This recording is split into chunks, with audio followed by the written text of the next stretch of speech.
Namaste.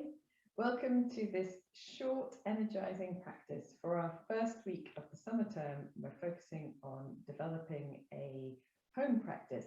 And this is several different ways to use Kati Chakrasana to wake up your energy and make you feel full of vitality for your day.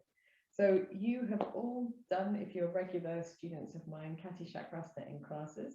But today we're going to do it several different ways, and we're going to set up for it as I like to do with people who are just doing a little bit of something. So we're not planning a whole practice, just a small thing. So start by taking your weight from one foot to another, a little bit like you're wobbling, I guess, but trying to find that sense of taking the weight to one side and then the other. You can start nice and slow and then just get a little bit closer to the floor so the feet lift a little less, and perhaps you end up with the feet on the floor, and then come to steadiness in your center and you find your feet are nice and grounded, nice and connected.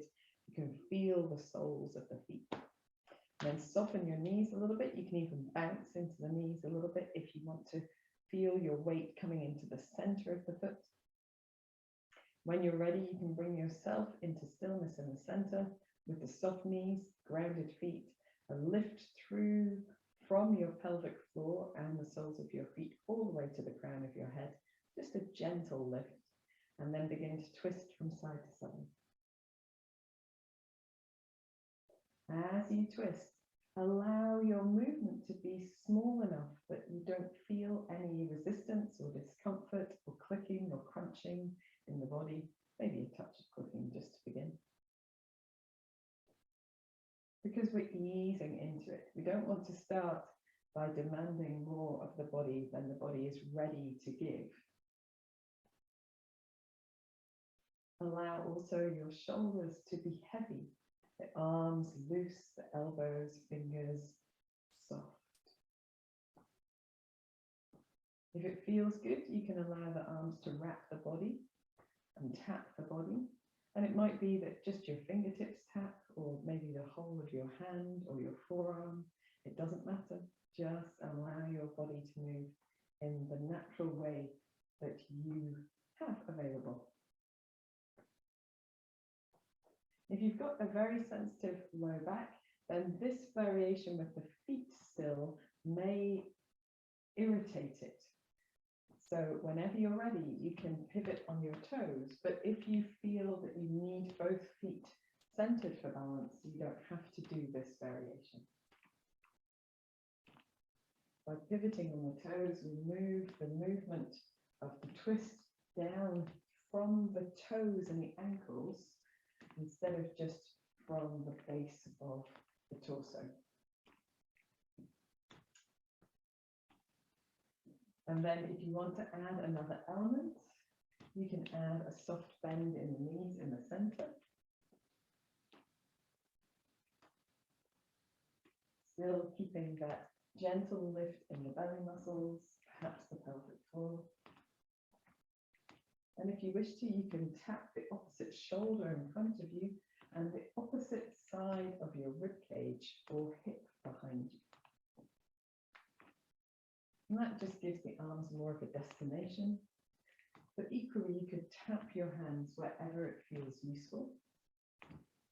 And now you might be able to feel a little bit of warmth building, perhaps a little bit of energy building in the larger muscles of the legs.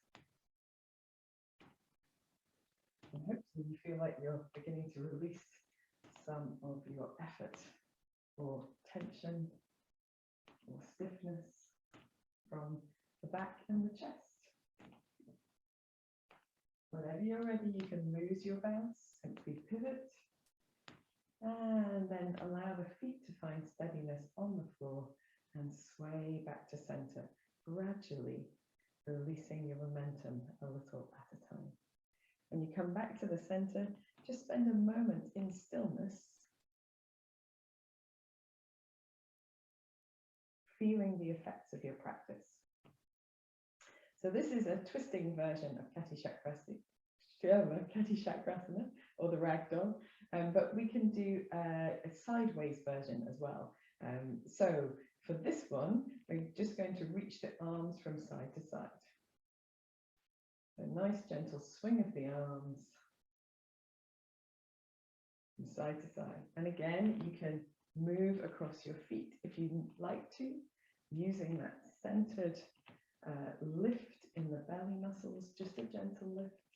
You can even sway your head a little so that your neck moves with the rest of your spine. It's not held rigid.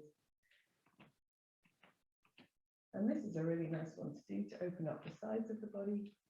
And you can even move that foot behind you and the hands behind you to open up the front of the body a little bit. So you might need to slow it down a touch. That soft bend in the knee still making this a really nice, buoyant, soft movement. A little bouncy. And bouncing is a great way to lift your energy, to lift your spirits.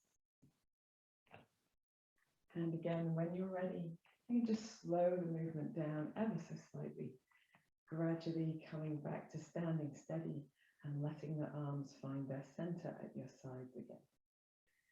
Standing tall, taking a moment here. Maybe a couple of deeper breaths. Just feeling the effect of your practice. And then our final variation of this today is a much more pronounced twisting with the arms. So we're going to start in what we often refer to as cactus arms. So arms bent at the elbows lifted to about shoulder height, a little lower if that's tough for your shoulders, palms facing forwards. And again, here we're going to keep a little soft in the knees, firm in the belly, and twist.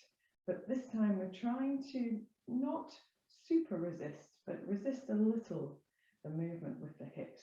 So the movement is much more from the center of the body. You might feel it underneath your rib cage, across the sides of the body, around the waist. And it's a much smaller twist as well. So just moving from side to side, I'm paddling my knees, one bending more and then the other, just to help in that resistance. And then from here, we can reach the arm, opposite arm across the body, drawing the opposite elbow back behind you as well. So reaching the arm, drawing the opposite arm, elbow back behind you. So you get to further increase that sense of open across the chest. And you might feel quite warm now, I certainly do, but that might also be the time of life. And then we're doing sideways, but we can also do up. So reaching diagonally up, the opposite elbow drawing diagonally down. Very good. And we can also come back to the center. It's nice to traverse through the center before going down. So reaching diagonally down across the body, drawing the opposite elbow diagonally up. Very good. Looks like some kind of mad 80s dance that we should hopefully forget in no short measure. When you're ready, coming back to the center, reaching across the body. And then just gradually making that movement smaller, finding your way back to your steady center, taking another moment to feel the effect of your practice. And hopefully you feel like you've really wriggled through the whole of the center of your body, filled yourself with energy and vitality for your day. And you can finish with just 3 cleansing breaths, breathing in, reaching out and up. Breathing out, drawing the palms down through the center of the body towards the chest. Let's do 2 more. Breathing in, reaching out and up. Breathing out, drawing down. Breathing in, reaching out and up. Breathing out, coming back to center. I hope you've enjoyed practicing yoga today. This is enough for a daily practice, and I hope that it set you up today. Namaste.